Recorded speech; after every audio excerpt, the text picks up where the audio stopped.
Hello, my name is Jada Best, and I am a public school administrator.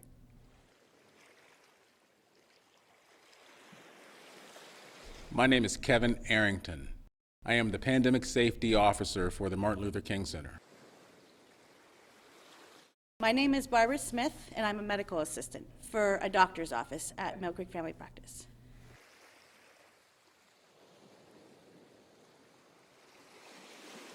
My name is Amanpreet Oberoi. I represent ERIE APA. I'm the current president of ERIE Asian Pacific American Association. I'm also a workforce development trainer, and I help people get to their next level of self-sustainability. I work with any population, whether it's the homeless or the senior population, to get to their next level so that they can create opportunities for themselves and for families. And lastly, I'm a social justice community activist and father and mentor.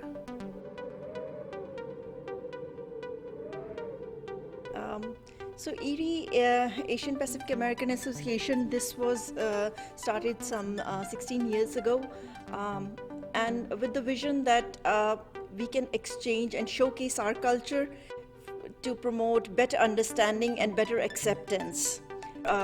Every other year we hold Asian Festival, then we hold Taste of Asia, so we introduce different foods.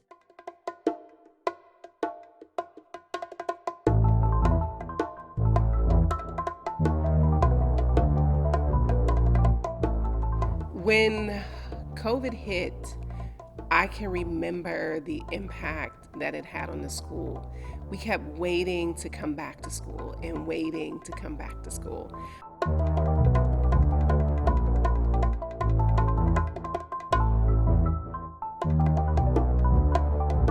Some of the doctors and nurses started working from home after about a couple weeks in. There was a lot of misinformation coming from leadership at that time from the White House, and so people didn't know what to believe. And so there was a lot of mindsets and thought processes in both directions. So it was a confusing time for everyone.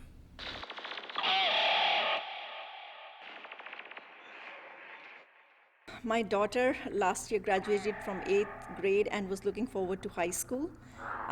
She did not get to have the proper ceremony. They had an altered form of ceremony for their graduation. And so immediately it was like, how are we going to teach our students if they're not physically coming to school? How are we going to look after them? Because for many students, school is a place of safety. It's a place of security. It's a place where many of them eat lunch, they eat breakfast. It's a place where adults care for them, provide structure for them. Yeah, when COVID started, I noticed a lot of fear and a lot of scared tension in the office. People in the minority community became infected at such a higher rate. So we had to make sure that we were doing things to get information into that community. I think the Erie community did a great job with working with minorities through the community centers.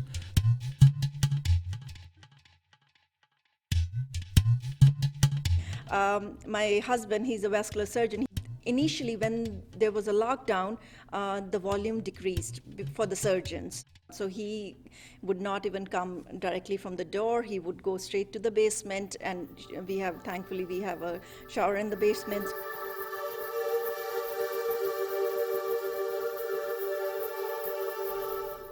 It was March 13th. The children never came back. They literally never came back until pretty much there was a decision that was made for the reopening of schools this year. I'm not sure how parents were really able to navigate this without their children being in school, but I think the fact that everything shut down and only essential workers were going and leaving the home, everyone was kind of in it together.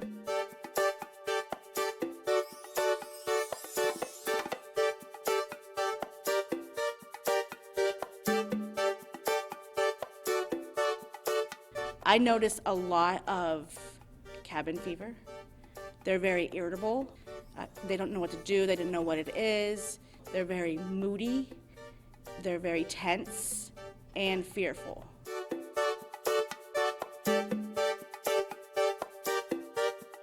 What COVID-19 did was stop everybody and slow everybody down and exploited the atrocity that white supremacy and ideals were still present in our America today with the killing of George Floyd. So COVID-19 made people racially aware, but it did not make them understand racism.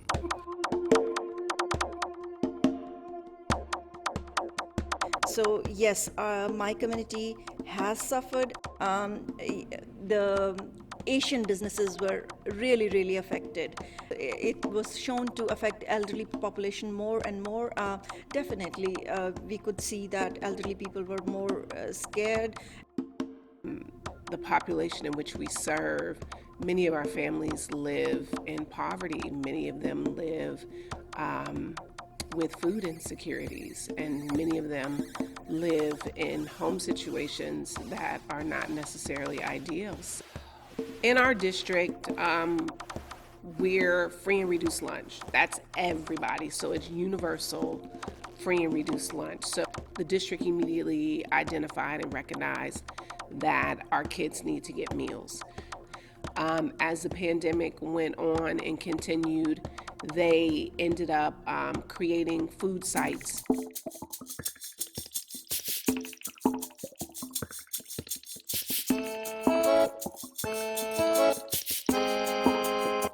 You could see the fear in patients too, how they're scared and agitated, I would say too. As a matter of fact, one of our doctors that used to wear, for example, used to wear his normal everyday clothes. He is now wearing scrubs every day.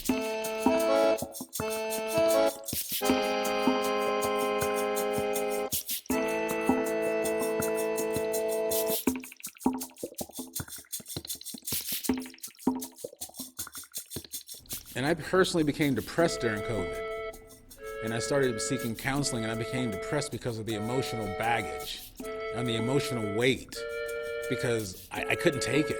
And I'm not sure how many of us as minorities could take seeing things such as George Floyd, and it didn't just stop there. And there are still deaths happening, to people that are seen and unseen.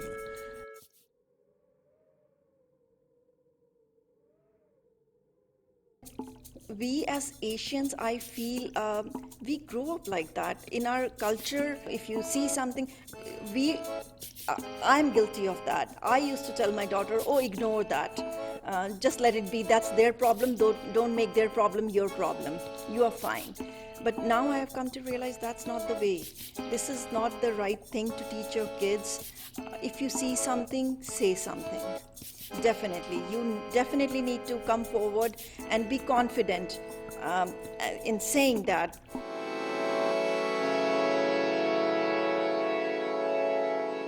It's interesting because I heard someone say that when there's a paradigm shift, we all start at ground zero. So there was a paradigm shift and we all started at ground zero. And then there's a whole group of kids who just weren't logging on, who just weren't participating in the lessons. And then we ended up having to make phone calls home, having home visits, knocking on doors, trying to lay eyes on children that we haven't seen and hadn't logged on. But COVID stopped me and made me see a lot of realities. And one of those realities was, the emotional turmoil of being a black man in the United States of America. I was born here in America. I'm not an African American. I'm an American. I'm a black American. This is not China virus. I mean, it does not matter. It's a pandemic. Let's work on the solutions together. We are as much affected as everybody else. The Chinese people, I shouldn't even say, those are American people, right? So they are American and they are hurting too. They are frontline workers too. they have lost business too. I mean, their kids are suffering too. They have lost their elderly people too. A virus doesn't have a race. It's a virus. You need to just understand this part. Virus does not discriminate. People aren't getting tested because they think that because there is a vaccine, there's a cure. There is no cure for COVID-19 right now. What we have to do is we have to get herd immunity. The only way we can get herd immunity is to get 60 to 70% of the population vaccinated. That's a logistic problem. And just to be absolutely honest with you, we had a lot of unsupervised children. I'll be honest, a huge percentage of our children were left home alone. And I mean, that's just the reality of the impact of the pandemic. My kids are schooling, they're in school right now. They are, except for my son, my oldest, he is in high school, so he's going to school every other day, and then the other days he's online. But my other ones are in school, so nothing's changed there.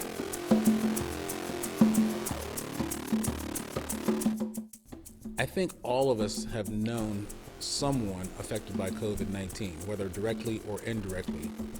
What COVID-19 did was it exploited the racial tension in America. Racial atrocities were not unknown or unheard of before COVID-19.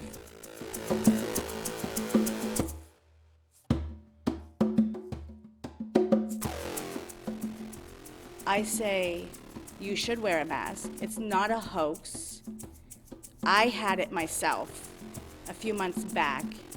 It is real, and you need to be safe, to wear a mask, wear a shield, to keep yourself and others safe. My brother is also a physician. He ended up getting it from one of his patients, which was very unfortunate, but thankfully he made a complete recovery. So Erie, as is, has been a very supportive community. I've said that again and again. Very, very supportive. However, after the shootings happened in Atlanta, all this surfaced up. So then I reached out to my community, I made some calls, and I asked them, and then during those calls, I came to know that yes, they did face some transgressions. However, when I reached out to the administration, the initial reaction was, well, is this our problem even? So here's the blessing. The blessing is, in the midst of the pandemic, children now have technology that they otherwise would not have had. Every single student has a device that the district provided for them. So there is no place for this hatred in this society. Discrimination on the basis of gender, on the basis of race, or any other discrimination you have it. There is no place for that. Having said that, of course, we do not live in a vacuum. There is always going to be some underlying racism, no matter how much education we do, no matter how much awareness we create, there is going to be some incident.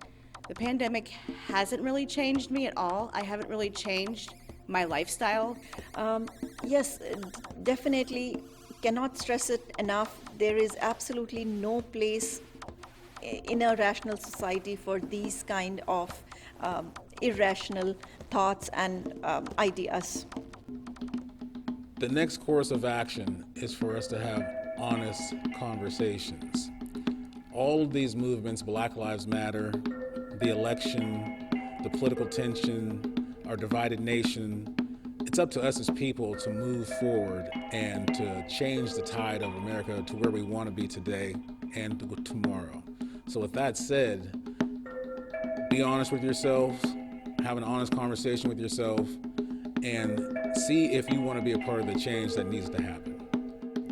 But the pandemic created an opportunity for teachers to improve their instructional strategies, to bring their teaching into the 21st century, to utilize the different technical educational platforms that we have, which really speaks to the language of the children. Our children are very tech savvy. Our students are brilliant brilliant, they are amazing, and they are resilient.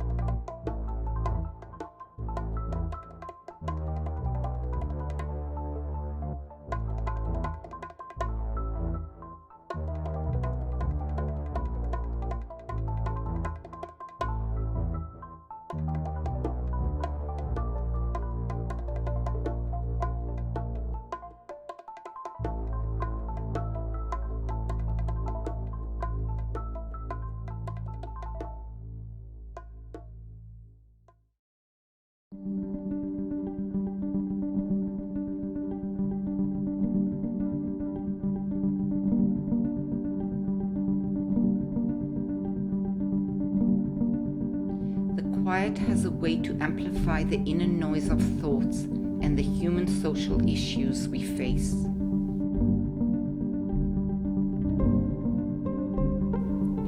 Talking through dance, which I consider my mother tongue, helped me cope and curb the anger at the lack of compassion on one hand and the absolute admiration for people's caring and giving on the other hand.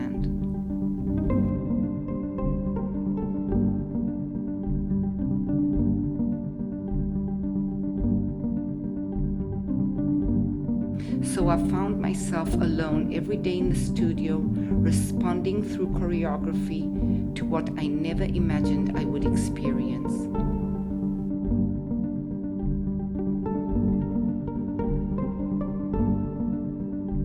It was almost 2 months before Jen and I started working on the solo.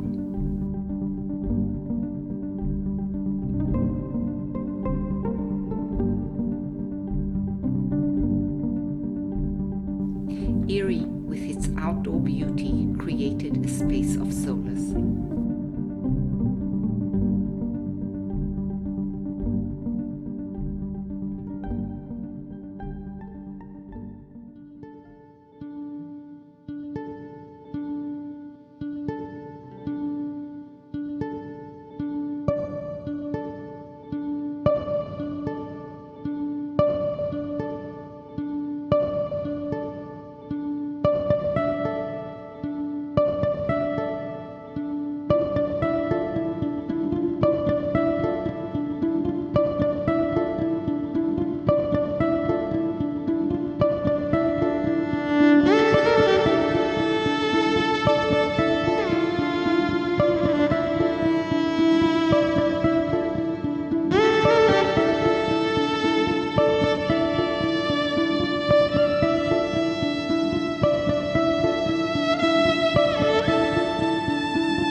Thank you.